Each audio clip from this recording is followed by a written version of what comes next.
Bruce Wayne may appear to be a wealthy playboy, but beneath this facade, his true identity is that of the Batman, waging an endless war against crime. Join the Caped Crusader in Batman The Audio Adventures, the first scripted audio original featuring Batman and his villainous rogues gallery in a world premiere story of life and death in Gotham City, debuting exclusively on HBO Max.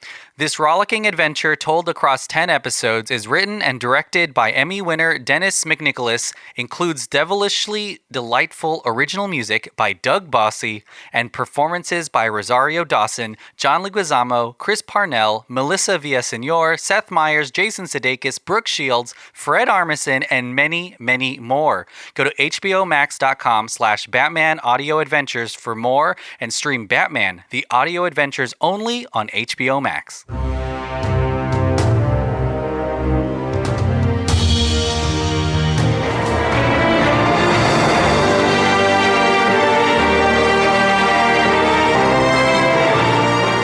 Welcome to Countdown to Infinity, a Marvel's Avengers podcast. We talk all things Marvel Cinematic Universe, including the films, the movies, the shows, the Disney Plus shows. Yeah. And we're about to talk about our fourth one. Is that right?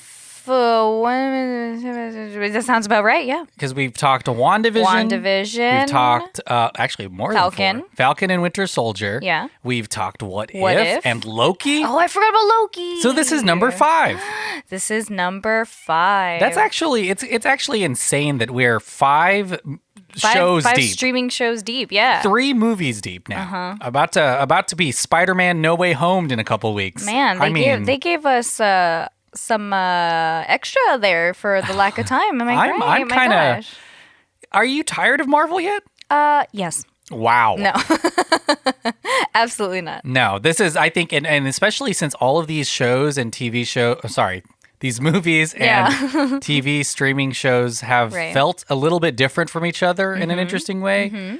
They've kind of definitely separated themselves in a really entertaining fashion. I feel like, Eternals is totally different than Black Widow, and Loki is different than What If. So I'm still on board. Everything has its own vibe for sure.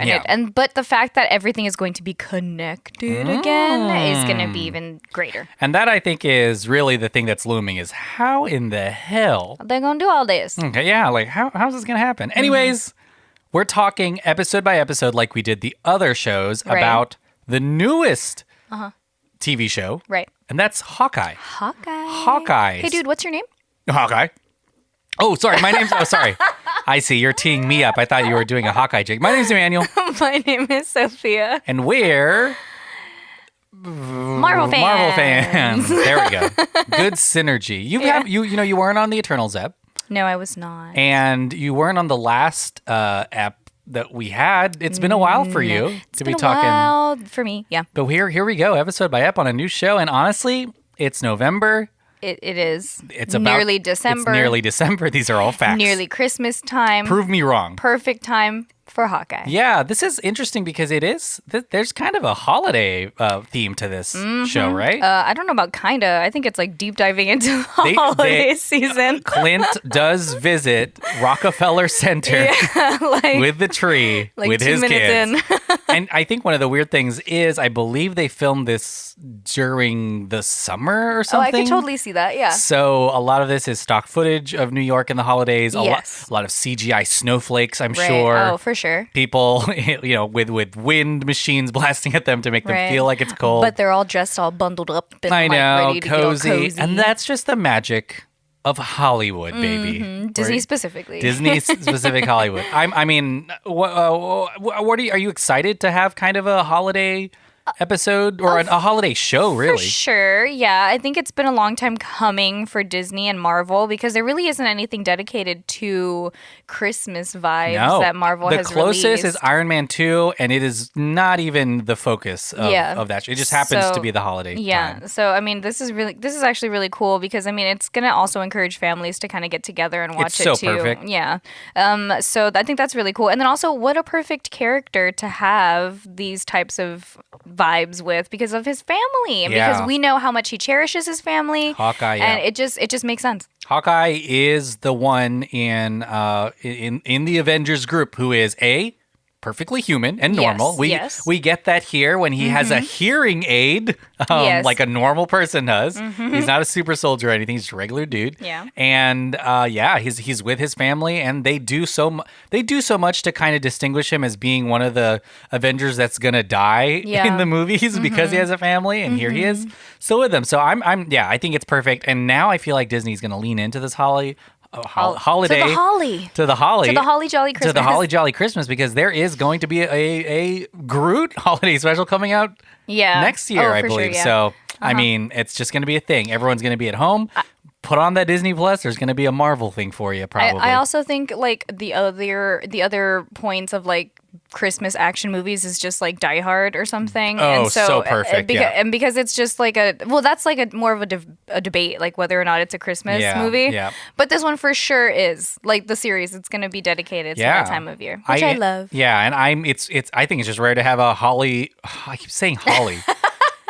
It's kind of because you're just so happy and ready. It's kind of weird to have Are you Santa Claus? Ho, ho, ho. Hello, boys and girls. Well, let's talk about this episode. It is the first episode. It's titled Never Meet Your Heroes. Right. And I know it's titled HAWKEYE, the show, but really does focus on Kate Bishop, this new character for the MCU, played by Haley Steinfeld, and her family, and perhaps some mystery. Some crime. I'm kind of excited for, because in terms of stakes, we've gotten a lot of the end of the world in a lot of the Marvel stuff, end of the timelines, all of that, and it's nice to just have kind of a solid mystery going on. But Sophia, what'd you think about this app? So I do love the fact that we don't know as much as we think we know, but we don't know straight out the gate. But we know they know. We know. No, but I do love that. And because that's kind of like the main purpose of all of these series, isn't it? Like the Disney Plus and Disney just in general and Marvel just kind of leave us hanging per episode and per episode. A lot of cliffhangers. Which I love, because I mean, it's nice to have that back after watching like Eternals and after watching a lot of ScarJo. Hints. And do you remember in WandaVision when we were like, what is Shang-Chi. that little red helicopter in this episode? Right. Yeah. Oh my gosh. Yes. It was so much fun. And so that's bringing this back. And also because it's not going to be resolved like that, those cliffhangers versus watching the movies within the 2 hours. Like it's just going to last me until the holiday season is upon us. But you liked her character. Oh, yeah. Haley is a total badass. I mean, I will say that this is more of like the action that I want to see from her that I didn't really see in Bumblebee. Do you remember when she was in that? Yeah, she was in a Transformers film. Yes. And she's Oscar nominated for Coen Brothers' True Grit. Yeah. Starring Josh Brolin, I believe. Yeah, she's just a great actress. She's also a great singer, performer, dancer. Like she's a quadruple threat. You were telling me she has a pop song, which is... She does. I don't even... Yeah, she sings, which is great. Go look her up. She has cute little videos too on YouTube. Her little music videos. She's a little cutie pat. But I think in this one she gets to definitely play like the total badass of like just kicking ass. She also did like a quick little ScarJo moment when she wrapped around Homeboy's. I guess we'll talk about that later. Yeah. But just her fighting skills and the way that she presents herself. And I do love also during the credits that it gave her backstory without giving her backstory, but it just showed how much accomplishments that she had made amongst the martial arts, like gymnastics. Because I mean, it seems like she is going to be human throughout her, I guess, story. So I mean, you're right. Like it's great to see how she learned that everything that she has in a really quick title montage, like all her skills, which I love.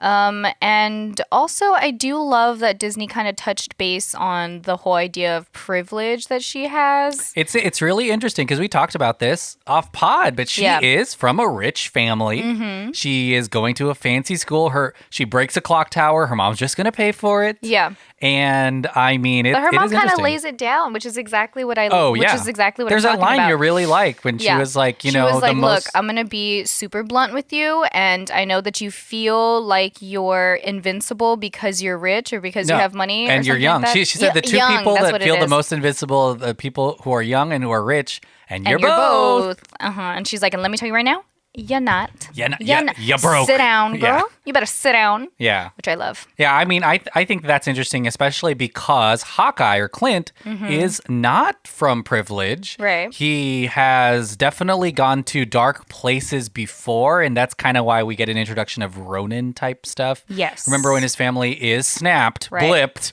Boom. he goes Gone. pretty rated R, Yeah. and kills a bunch of crime families, things like that, and they're I'm sure we'll see more Ronin stuff because it's the reason why Clint and Kate meet. But I mean, he is definitely kind of a working man's kind of hero, and that's a great, interesting thread, and we'll have to see if it's kind of pushed open more. Right. But her family is also shrouded in mystery. We know they're privileged. Yeah. We learn it maybe not from, I guess, legal means or something. Yeah, I want to see because mom is sus. Mom is giving me all kinds of sus Eleanor, vibes. yeah. Eleanor is just played by Vera Farmiga, who is a great actress. Oh my gosh! As soon as she started like screaming, I was like, "Oh man, she's here!" Like that's when you just know. Oscar nominated. She's in The Departed. I mean, I think everyone's seen her in Conjuring, which is great. If you haven't, where have you been? She's also Millie Bobby Brown's mom in Godzilla, King of Monsters. Right. I mean, she's just always terrified. Yeah. And distressed. But also in this, she's kind of detached a little from Kate. She is that. Yeah. I mean, I'm getting a lot of Gossip Girl vibes from them. Yeah. Including the apartment because it has that staircase. A lot of wealthy problems for them. Yeah. And there is a lot of family dynamic, which I think is interesting, especially because not only are they wealthy and maybe criminals, but for Kate, she does have kind of this.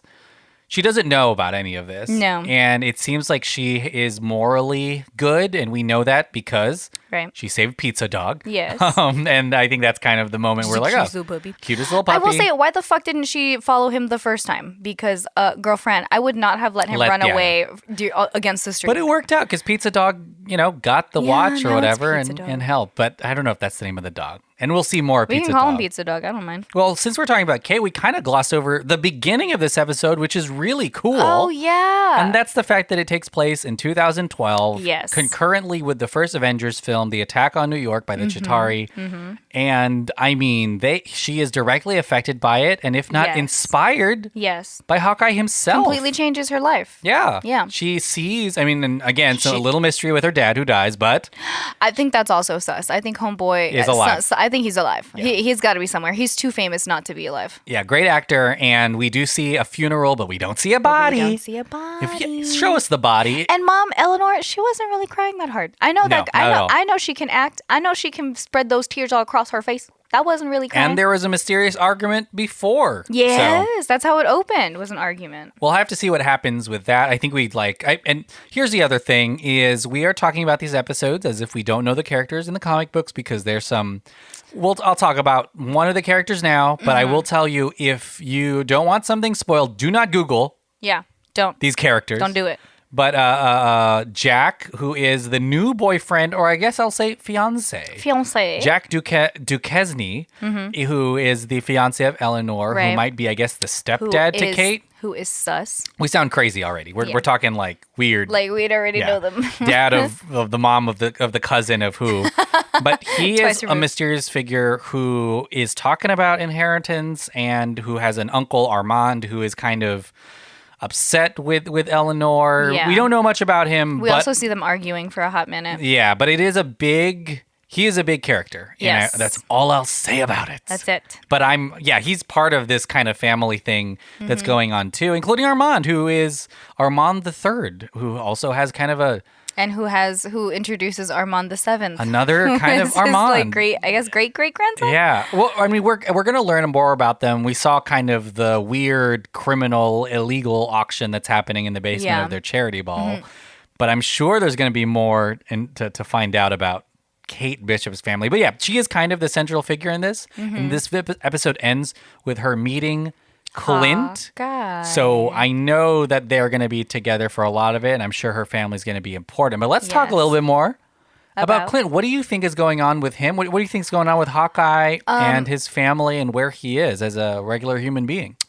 First of all, I think it's really special that we emphasize the love that he has for his kids and like the whole family moments, because he even called Velma, or I'm sorry, I can't remember the actress's name, but his wife. Yes, his wife, and they even talked for a hot second. And she was like, "Oh, I love you so much." Like it's just back to love in his heart again. Yeah, she's Laura. Her name is Laura, and the kids are Cooper, Lila, and Nathaniel. Thank you so much. And I will say that he also is definitely feeling the PTSD from everything, because I mean, watching now this ridiculous play, I cannot get over it. We got to talk about Rogers the Musical later, because I think it's so funny, and it's totally something. It's 100% real. It's totally something that would happen. I feel like we are just years away from an Avengers musical, and we got kind of a taste of what that would look like. Yes, and also I love that the kids react to it the way that they do. Like his son, the smaller one, is just like, why are they singing and dancing about all the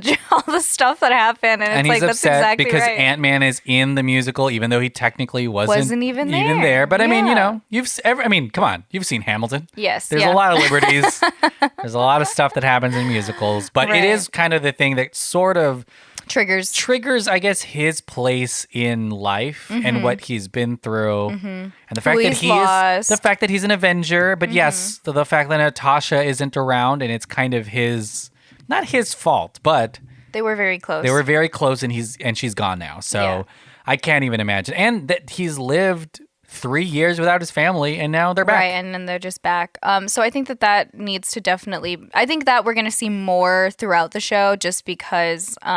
I mean, knowing Disney Plus and how they presented grief, or how they explained grief and everything through WandaVision, and then of course like love and loss through Loki, and so much more. I think that we're definitely going to deep dive into privilege during this series, and also just how you handle, or how much people care about their families and priorities and things like that. But, so I think that's going to play a huge part with his relationship with Haley as well. Something interesting too about all these Disney Plus shows is we get kind of a lot of grounded normal life stuff. Right. With especially the human characters. I mean, Loki, I guess, doesn't really have a grounded life at all. But I mean, as Clint is going through New York, he's getting his meals paid for. People are asking for selfies in the restroom. He is an Avenger, so that makes sense to me. But I think of Falcon and Winter Soldier too, like the way that, those characters are dealing with their family, and their day-to-day life is kind of interesting. And I mean, I like it. It's good. It's kind of like what we saw in, Falcon, because he was having to go to the bank and having to get the loan with his sister and blah, blah, blah, blah, blah. Regular, like, it's just regular life stresses. Yeah. Honestly. And it's kind of crazy to think that they do that, because in the movies, you don't see that. It's very fast paced. You know what? It's kind of like how you don't really see characters poop. You know? Yeah. You know they got to do it. You know they got to do it, but you never see it. He ate all that Asian food. Yeah. Like he went to that Asian restaurant. Like all that is going to have to get out. It's got to come out. It's going to have. And I would like for Disney Plus to show us Clint pooping. And all of the punches that he takes to the stomach, you're telling me that it's not upset? Oh, it's getting him. It's getting him poopy. It's going to hit him hard. For sure. Yeah. Well, I mean, let's talk about kind of the thing that pulls him out of his fun vacation away from his wife. Right. And that is the fact that Haley Steinfeld, or not Haley, I guess, Kate Bishop steals in a way a stolen thing, but gets his Ronin costume. Yeah. While Jack takes the sword, but she takes the costume and she beats up a bunch of bad guys who say bro all the time. A bunch of Russian guys that say bro. Hey, bro. Hey, bro. Hey, bro. But he sees on the news that there is a vigilante out there in his costume. Yeah. And he's kind of drawn to it and thinking like, oh. Because they fought before. Yeah. So he's just, hey.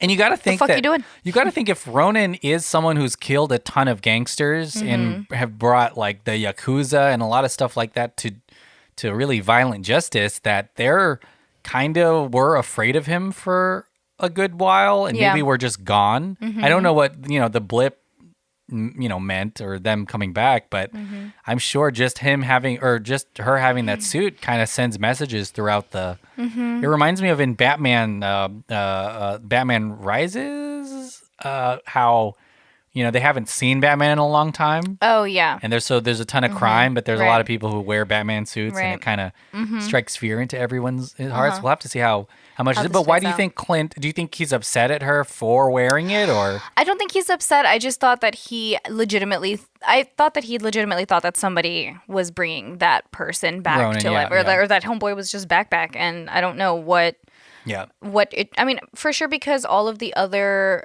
triggers had been happening already, being in the city. Like, he went to the play, and then like people are playing for like, also there was that weird message on the toilet during the play when it was like Thanos was right, and it's like, which it reminds me a little bit of that flag smasher thing, but I mean, some people maybe didn't like the fact that all these people came back, right. So just seeing that, and then also to have it make the news, like that's because it's just already out there, and everybody, it's more audience than what he wanted, and so it's like, well, fuck, it's like, now high profile, I think what's really kind of crazy about all this is the fact that it's New York City. And there's like 400 superheroes in New York City. So I don't know how there's any crime at all. Spider-Man is there. Doctor Strange is in New York. Daredevil's in New York. Yeah, but you have to think too, like, there's I'm sure there's rules put in place. Like, I guess we'll handle the universe stuff, but you can handle local crime. You know what I'm saying? Like, it has to be divided some way, somehow. I mean, I'm sure all of this happens within like a week or something. So and that's probably why there's a lot of the black market stuff going on, because they have to be secretive. Hey, somebody bought that Triceratops skull. Yeah, I want that shit. And also, looking around the apartment, Haley already recognizes that they've been to more than one auction. Yeah. There's a bunch of shit around the apartment that's new, and that's like weapons and whatever. A ton of artifacts, a lot of bougie stuff everywhere. Things that we have, honestly, on our shelf. We've got a Triceratops skull.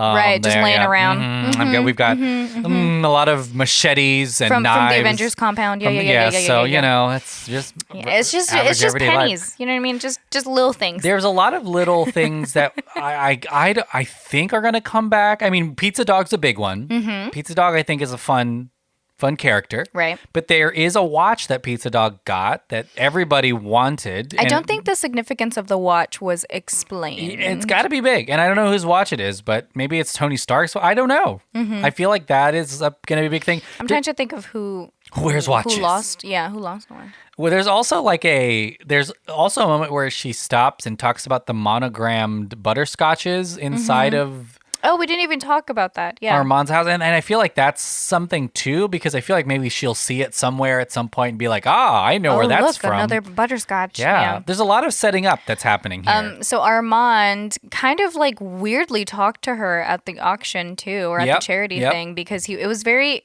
I don't even know how to describe it. It was very creepy. He was like, oh yeah, your mom's engaged now to this guy. Yeah, that whole family is weird. Yeah, it's real fucked up. I mean, I bet whatever has gone on with them goes back generations and generations and generations. And then at the auction, Jack straight up disrespects him. And then Armand fucking dies.